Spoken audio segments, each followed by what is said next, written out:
মারা গেছে থেকে বাবাকে হারিয়েছি, মা নিজের সুখের জন্য অন্য জায়গায় বিয়ে বয়েছে। এটাই কি আমার দোষ যে আমি একটা পরিবারে জন্ম নিয়েছি? আমার কি সুখ দুঃখ বলতে কিছু নাই?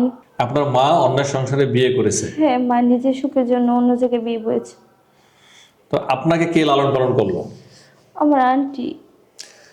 দর্শক, মেয়েটির বয়স কম কিন্তু অনেক কষ্টে বড় হয়েছে, ধরতে গেলে সে একজন এতিম। তো আমাদের এখানে আমাদের আংটি কেন রেখে গিয়েছে?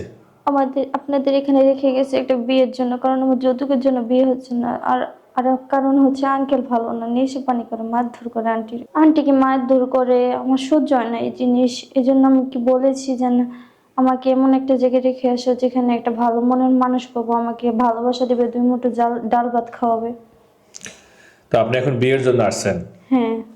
আপু, আমাদের এখানে কিন্তু বয়স্ক মানুষরা এই পাত্রী খোঁজে। তাদের বউ থাকে, বউ থাকে না, অথবা বাচ্চা থাকে। এরকম মানুষ যদি আপনাকে পছন্দ করে, 40-45 বছরের বিয়ে করবেন? হ্যাঁ, করবো না কেন? কেন করবেন আপনি এই বিয়েটা?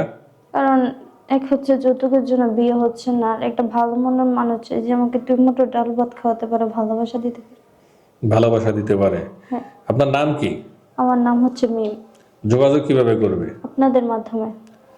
দর্শক, যে নাম্বারটি আপনার চোখের সামনে নড়াচড়া করছে, এই নাম্বারটি আমাদের বিবাহ বন্ধন অফিসের অফিসিয়াল হোয়াটসঅ্যাপ এবং ইমো নাম্বার। স্ক্রিনশট দিয়ে ছবি তুলে আমাদেরকে পাঠিয়ে দেবেন, আমরা যোগাযোগ করিয়ে দেব। ধন্যবাদ।